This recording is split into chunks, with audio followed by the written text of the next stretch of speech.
Yes. The start of the cult classic series Mother 1. Or Earthbound Beginnings as its proper name is now. Or Earthbound Zero, the version of the fully localized game that was leaked out. So yeah, there are a few different names out there, but it was originally going to be known as Earthbound in North America. At least, until it was cancelled. Which is kind of funny because it was already fully localized, but with the Super Nintendo around the corner, they wanted to shift their focus to that new release. With that said, the Earthbound that we do know for Super Nintendo is the second in the series, Mother 2.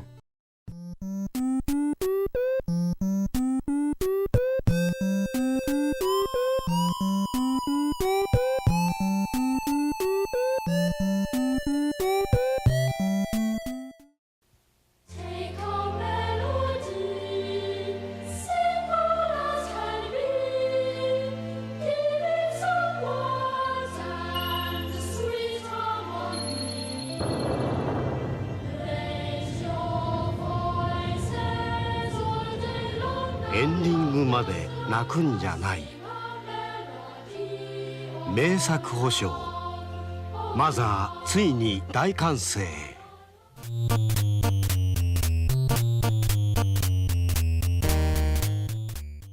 So, Mother 1 was officially translated for an English audience, but it raised a lot of questions between what localization it actually entails when it comes between Nintendo of Japan and Nintendo of America. They wanted more things to be able to be viewable without much localization involved in it. Essentially, what they ended up wanting to happen was for the consumer to be able to look at their product regardless of localization happening on it or not, and being able to know exactly what it is. From artwork to language to just overall everything around, including commercials, which we just saw the one from Mother 1, and it's special. But like I said, we did end up getting Mother 2, or over here known as Earthbound, for the Super Nintendo on June 5th, 1995, and fans are still clamoring for the official release of Mother 3. Come on, Reggie, give us Mother 3! How about this instead? But we'll discuss that on another episode. Today, we're looking at Mother 1. It's like the title says. So it all started when president of Nintendo at the time, Hiroshi Yamauchi, saw Shigesato Itoi, a well-known copywriter and marketer at the time, on TV talking about how manga was once considered taboo, and now it has a more modern place in culture, and that video games are now in that kind of position, and how he expects them to become much more popular. So Yamauchi, hearing this, got a hold of Itoi, mentioning he wanted to sit down for a meeting. So Itoi agreed, for he felt kind of indebted to Nintendo for helping him with his asthma. Itoi wasn't able to lay down or sleep very well at night due to his asthma, and when everyone else was sleeping, the only things he could really do were read a book or play a game, stating that Mario would see him through his asthma at night. That eventually led up to Dragon Quest, which he was actually gifted, and he had low expectations of, but ended up loving it so much, he went and got the second game as soon as he could. Then it kind of sparked in his head. Someone was giving him entertainment through this media, and it got him thinking, what would he be able to do through video games?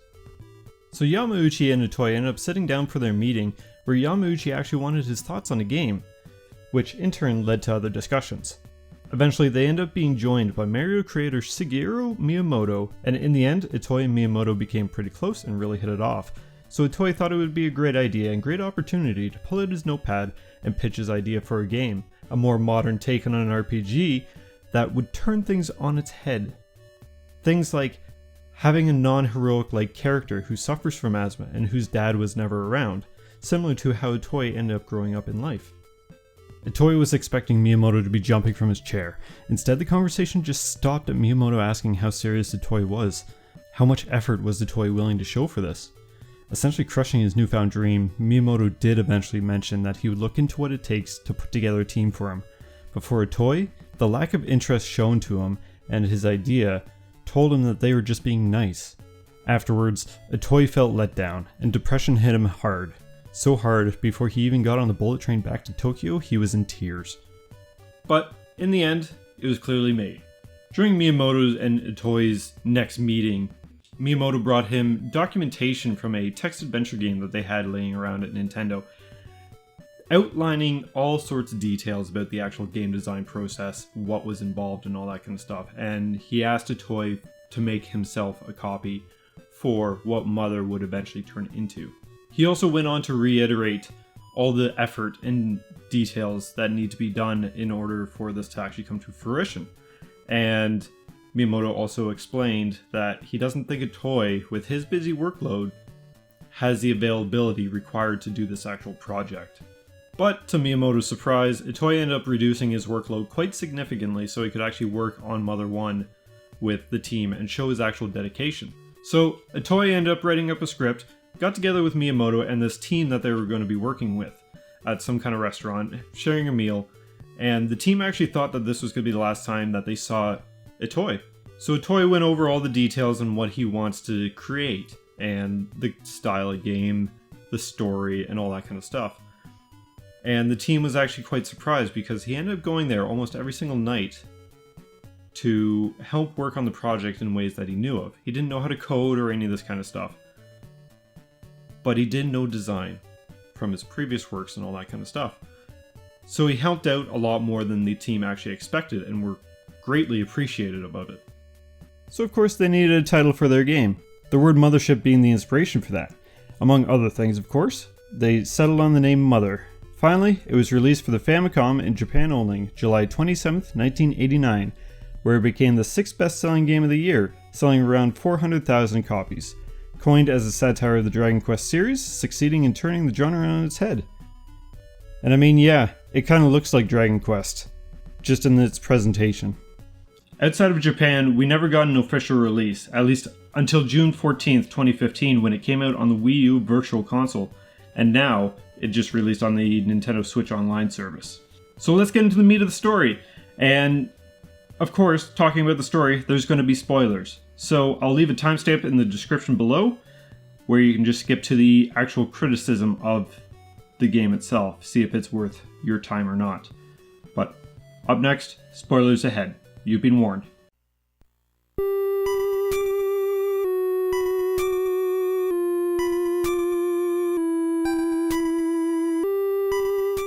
So we start a new game, and we get to name some characters. I stuck with the canon names, Ninten, Anna, Lloyd, or is it spelled Lloyd?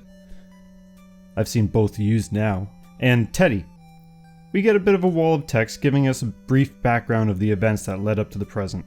A husband and wife disappear after a giant shadow covered a small rural town of America, George and Maria. 2 years later, George comes back out of nowhere, didn't tell a soul where he was, but he seems to have locked himself in a basement to study in solitude. Maria never returned. To which, why isn't that the first question he got? Where is Maria? Tell me, George. What the hell did you do to Maria? Now we skip ahead 80 years. We decide to get off the chair in our room because that's what kids did back in the day, I guess. Go to leave and the fucking lamp comes alive and wants to fight you. We go and save our sister from a doll that wants to hurt us till we hit it hard enough and it stops moving. We check out the doll afterwards to find a music box and are hit with a quick acid drip and a song that we memorize. We go check on our mum, the phone rings. It's your dad, who mentions our great-grandfather may have something in the basement that will help us. But oh no, where is the key? The dog has it outside, the safest place of all. We get the key, go into the basement, and find our great-grandfather's diary, and set us up on our way for a grand adventure. We head into the town of Podunk, and along the way we find out about a lost girl, Pippi, who wandered into a graveyard. Apparently Ninten's house isn't the only place having issues, as the dead are rising and terrorizing the citizens of Podunk. We head to the graveyard, we find Pippi, and return her to the mayor, and he sends you off to take care of the anomalies at the zoo.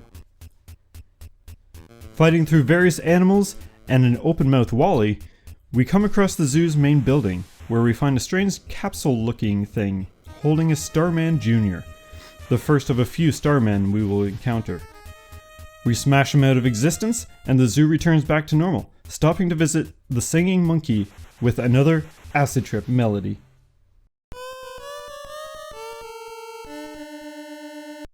Next stop is the department store to snag a canary egg and wander up to the no hunting zone, Canary Village. jump behind a statue and talk to one of the canaries outside the fence, and she sings us Enjoy. Another acid trip. With everything in Podunk and the surrounding area being complete, we can now leave town. So we head up onto the bridge where we find a couple cops letting us know about a mysterious cave ahead and we should check it out. Inside we find a weird seashell kind of structure with 2 X's as eyes. Here we use telepathy, and having a diary in our inventory we can answer its riddle. Who has lost his tail? The answer, or rather password, being the forgotten one of the ship that sails the cosmos. And magically we are teleported away to the city of the clouds, Magicant, which where all the people seem to live in those seashell type buildings. So we find the castle of Magicant and find out Queen Mary isn't feeling very well. Gives us her warm welcoming, and she begs us to learn 8 melodies because she cannot remember the song that she holds dear to her heart. Once we learn all 8, we are to return to her, sing for her. So off we go, let's get back to our land, and out of this cloud-infested cloud, and search for the remaining 5 melodies. But first, we should make a friend. So in the end, there's 8 melodies that we have to go collect, and that's essentially our goal for the rest of the game, is to try and find these 8 melodies so we can sing it back to the queen and let her remember the song that she has forgotten. Leaving Magicant leads us to a completely different area of the main world, and up north is the town of Maryland. Best place for a friend is at the school, where we find someone hiding on the rooftop in a trash can. This is Lloyd, and he wants explosives. Looking around the school, there is also a little brat that gives us a cold, which will happen a lot during the game when you're talking with strangers. So back down south, we head to a factory and eventually find a bottle rocket we can give him. Once we return to him, he mentions since we are being one of the only nice people to him, he joins our party and mentions that the train is out because of a cave-in. But good news! Another damn factory maze is close by where we can shoot a rocket from the roof and blow the boulder up in the way. 'Cause he proved he knows what he's doing after exploding a classroom, right? He's trustworthy. Go through Duncan's factory, get to the rocket, Lloyd uses it to blow up the passage, and we head to the train station. Off to the town of Snowman to grab our next party member, who is also fluent in PSI abilities. Honestly, not much else going on in the town of Snowman, so we head on to the next town, Spokane, via the train, and when we arrive, the place is barren. No life anywhere except the hospital and hotel. We take a break at the hotel, ignoring the shifty hotel worker who turns out to be a starman who we fight, leaving and finding everyone outside their homes, after locking enemies inside. Chatting to the townsfolk around, you are given a key to the haunted Rosemary Manor. Get to the manor north of the town, and traverse its hallways until we find a piano, which, when interacting with, gives us our 4th melody.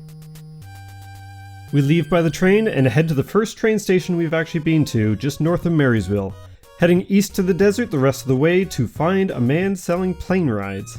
The first ride circles us around a cactus that looks out of place, and now that is a face. So once the plane lands, we run over to the cactus and it sings into your brain another melody. 5 down, 3 more to go. Going on multiple rides in the plane gets you multiple ticket stubs, which you turn 10 of them in to drive his tank around the desert. No enemies attack while in the tank, at least until you reach the ruins and get attacked by a giant robot named R7037, which sadly destroys the tank in his final ditch effort to destroy you.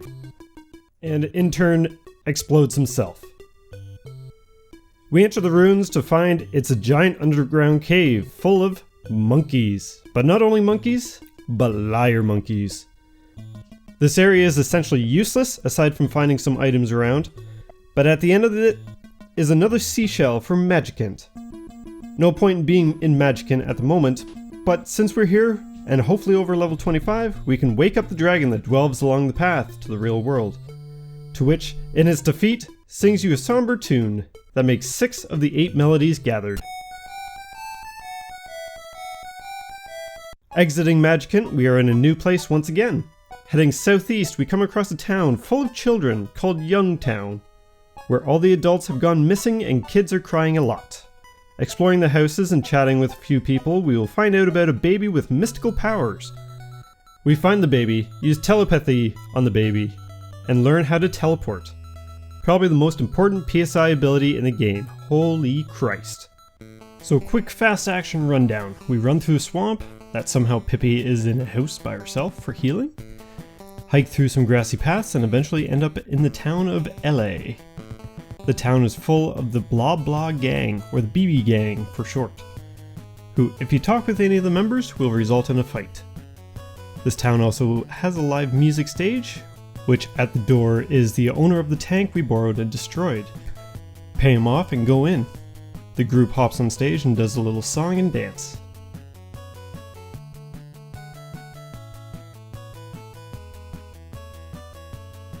And in comes Teddy, the leader of the BB Gang.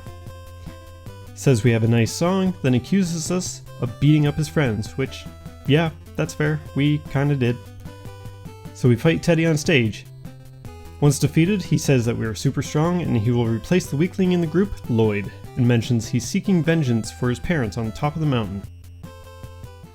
We make it to the base of Mount Atoy, entering a cave and traversing through a maze-like tunnel system until we arrive on the other side, eventually coming up to a house. We can heal up here, and Teddy mentions that Ninten and Anna would like some private time. This is where they announce the love for one another, out of nowhere, and have a dance together. Random, but okay. Teddy comes bursting in after a loud noise outside. Another giant robot has attacked us, named RX-7038.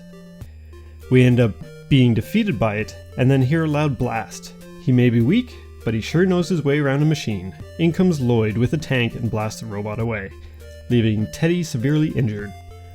We leave Teddy to recover with the doctor at the base of the mountain, and once again traverse toward the top. Just past the house that we were at, we find a lake with a broken boat. Lloyd fixes up the boat, and we take it across the water into a whirlpool, which sucks us down into a secret lab under the lake. No enemies, just another giant robot that awakes at the presence of Ninten. This is Eve, a fourth party member that we cannot control, but it kicks all the ass, and is great for grinding the late game stuff, assuming you stay on top Mount Atoy. That is until we reach the threshold and come across yet again another giant robot named R7038XX, to which Eve and the robot duke it out until they both die. Inspecting Eve afterwards gives us the 7th acid trip melody. Continuing up the mountain, we eventually come to a block cave and what looks like a gravestone with 2 X's on it, similar to what we saw on the Magicant seashells. Upon inspection of the gravestone, a crystal comes out, allowing us to communicate with George's essence, stating to us that he knew that we would find our way there, and that melodies serve as our great-grandmother's love that was scattered throughout the world. He teaches us the last of the 8 melodies, and it's time to teleport to Magicant and sing the tune to Queen Mary. She claims to love someone, or something, called Gaigu. Gaigui? As if he was her own child, always wagging his tail like a puppy, except for when she sang that song. She then speaks out to George, saying that she is his wife. This is your great-grandmother all along, stating she is finally coming to join him as her purpose is complete. Magicant starts to fade away and disappear, erasing itself, with Maria and everyone else. We are told Magicant was a mirage born of Maria's consciousness. We wake up at the gravestone atop Mount Atoy and notice the cave is now open. Entering the cave, we find a room where all the adults from Youngstown are stored in capsules, with one of them asking us to destroy the mothership. Leaving the end of the cave, we come across the top of the mountain for our final showdown. The mothership rises up from the other side, and we must fight the leader, Gaigu.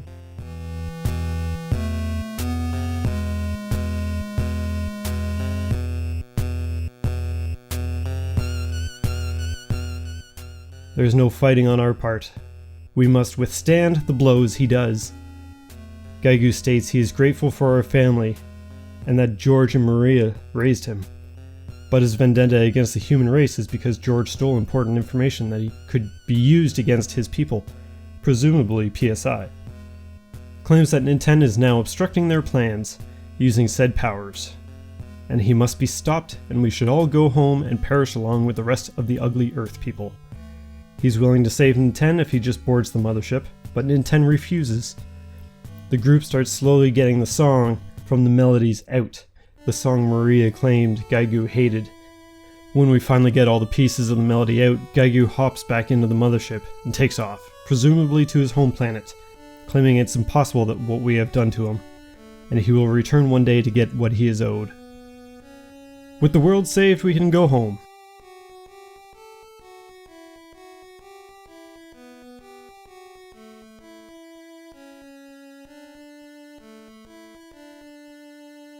A quick rundown of all the adults being freed. Lloyd is now a hero, and Teddy has made a full recovery and now sings daily on stage. Your mother and sister welcome you home, and we go straight to sleep. Our long journey is over. After the credits, we are left with one final scene. Your dad at a payphone, hoping you will pick up the phone as something new has come up. And I assume it's leaving it very ambiguous for the next installment in the Mother series, but Mother 2 doesn't actually touch on the events that happened in Mother 1, but they might have not known at that time. That's fair. And the game is fun. It's fine. Regardless of age though, it does have a lot of flaws, even in comparison to the Dragon Warrior or Dragon Quest as it was originally known. And those games, it has a lot of faults. But luckily it's on the Switch Online service. So if you ever want to take a glance at it yourself, it's available. It's readily available. Though, I will say this, I can only recommend it if you're already a fan of the Mother series and you want to see where it began. Otherwise, I feel like this might sour your taste on the actual Mother series. In essence, it's great if you want to see where it all started.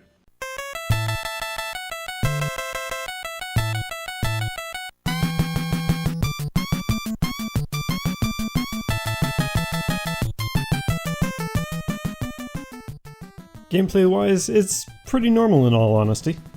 Top-down view with 8-directional movement, which you didn't really see too much for the time. Following the 3 heroes, Ninten, Lloyd, and Anna of their quest to save the world from an alien invasion. Ninten and Anna being able to use PSI abilities. Lloyd being proficient in bottle rockets and bombs. We also have Teddy who shows up near the end of the game, and he hits like a damn truck, but sadly we don't get a lot of time with him before he's taken away again.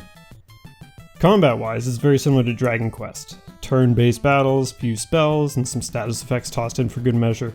Ability to equip items to your characters, various accessories. But with that said, how many RPGs have you played where you can get some of the best items right near the beginning of the game? Sure, it costs you some money, which just involves doing a little bit more grinding. But as soon as you enter Magicant, you have them available to you. 4 equipment slots per character, being a weapon, ring, pendant, and coin. Each character has their own weapon types too. So Ninten has baseball bats, Lloyd's has guns, frying pans for Anna, and different blade style weapons for Teddy like a sword or katana.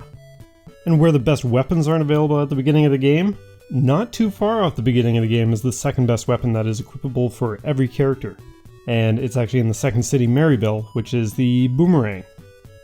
When we have a party member die, we do have to trek back to a town and visit them at a hospital, and end up paying to get them to rejoin our party, which can be a bit of a downer.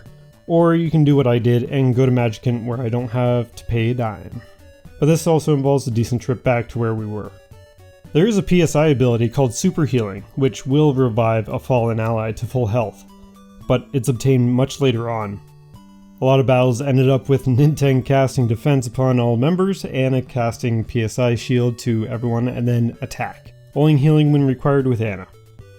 Sometimes it's just easier to enter the auto battle option at this point, because there will be a lot of times that you have to backtrack and you still have to fight the old enemies, which drags on.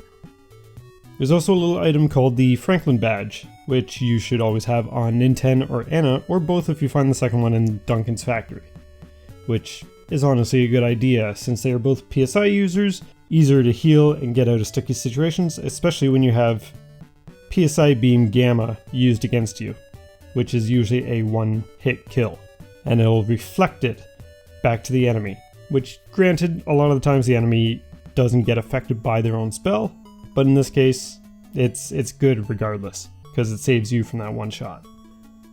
Although if you do game over, you don't lose progress, instead you're just returned to the resting place you were at. But only Nintendo is alive, so that requires you going back to the hospital, paying for your friends, or teleporting to Magicant.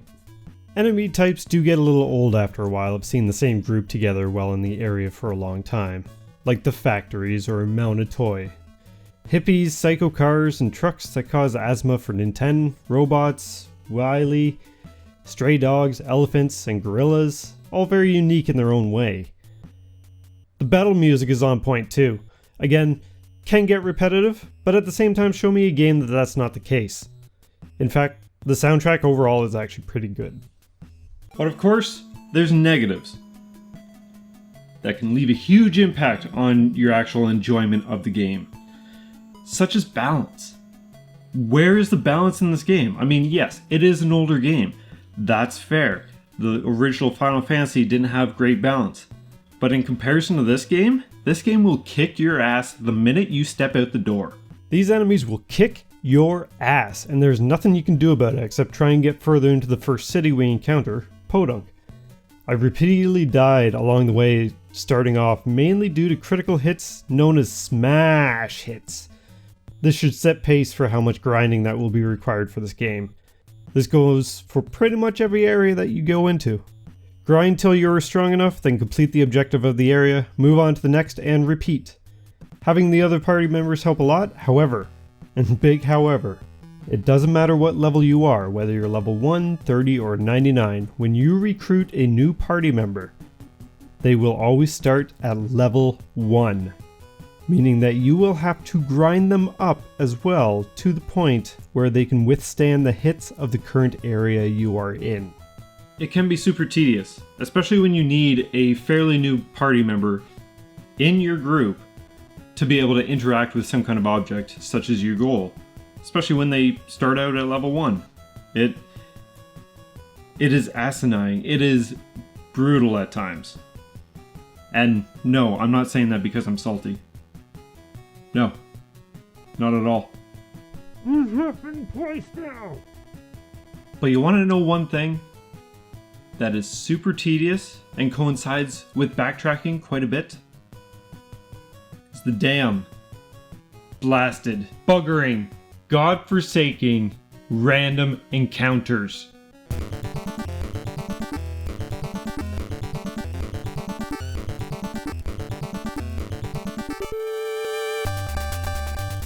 Holy Jesus fuck!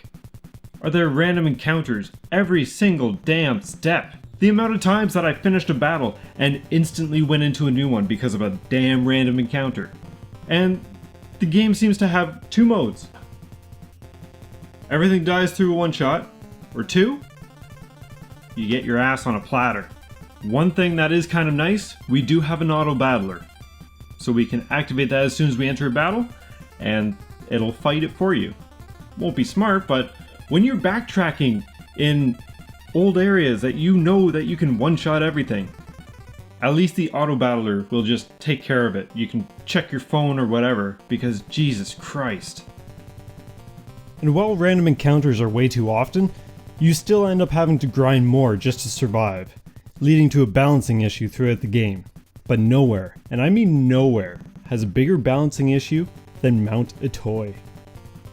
Atoy has also mentioned in interviews that when it came to playtesting and balancing, Mount Atoy, they just didn't do it. They just needed to hit those deadlines because it already was pushed back. They had to get the product out. So they essentially just said, whatever. Outside of main game events, we're good. 今ホーリーローリーマウンテンにいるんですけどってのは一番多いと思いますけどね。テスト調整のところでいいやっつって。Large packs of hard-hitting enemies, ones that will incapacitate you, leaving you helpless in battle until you're knocked out. And there's, of course, the one-shot hit PSI Beam Gamma, which makes you eat shit unless you have the Franklin badge to reflect it. So aside from the random encounters and the grind fest that this game can be, the only other real complaint, and it sounds bigger than what it actually is the story and the characters. They have everything set up to tell you something fantastic. But we had the issue of nothing kind of aligning or showing the urgency until the very end, if that makes sense. And as for the characters, they don't have a whole lot of interaction outside of when you first meet Teddy, when you first meet Anna, when you first meet Lloyd. Then 10, I don't think, says anything throughout the game. Maybe in the end credits, but I think that's just mostly narration. We don't really know why we chose to actually go with this adventure aside from a poltergeist in the house and our dad says we need an adventure. But personality-wise of these characters, we know nothing. We know their choice of weapon, their name, and Lloyd likes explosives. Or that time Anna confesses her love for you ever since she saw you in a dream. Yeah, I'm bringing that up again because it's so damn weird. But I'm also going to contradict myself here, because it's that weirdness that makes me love these games. While there isn't much of a story really, or not much of a personality behind the team, it's almost like it's straight out of a kid's imagination. Going off to find some other kids and defeat an alien from trying to take over Earth? The enemies being wacky like hippies or whatever the fuck this is, or psycho cars and trucks that are implied to be influenced by Gaigu's will? It makes sense if you let it, I suppose. The soundtrack is absolutely fantastic and it's been playing in the background during this entire video. So I can say I still enjoyed the music regardless, if it got repetitive sometimes. A couple people do complain about the inventory being small, and well yeah, it kinda is. 8 slots per character, and some of them being held by important key items. I never held on to that many things in the first place, so it was never a huge issue for me, aside from getting the ticket stubs in the desert to get the tank. Overall, the game is fine. Fine sums it up. Pretty good. Truthfully said, I'm not a huge random encounter or turn-based RPG guy. Although that kind of begs the question on why some of my favorite games are actually random encounter turn-based games. But that's besides the point. If you do want to check out Mother 1, my best suggestion would be to check out the 25th Anniversary Edition.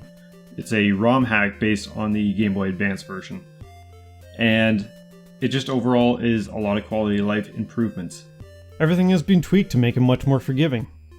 Less random encounters, party members are at closer levels when they first join your party, all graphics have been updated and changed to try and represent their original clay models the game was originally advertised with, and just overall a much more enjoyable time. It also uses the fan translation of the Game Boy Advance version, Mother 1+2, and the fan translation was actually made by Tomato, as his online alias is, and he's the same guy who did the translation for Mother 3. And he actually works as a professional localizer, so his work is actually really, really good. But with that said, if you are looking for a more authentic way of experiencing Mother 1 and where things started from, it is on the Nintendo Switch Online service.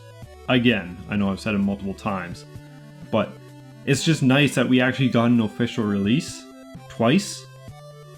So it's part of gaming history and part of one of my favorite series, Beginnings. Regardless of my points that I just pointed out about how bad this game can actually be, but that's why I say it's just fine.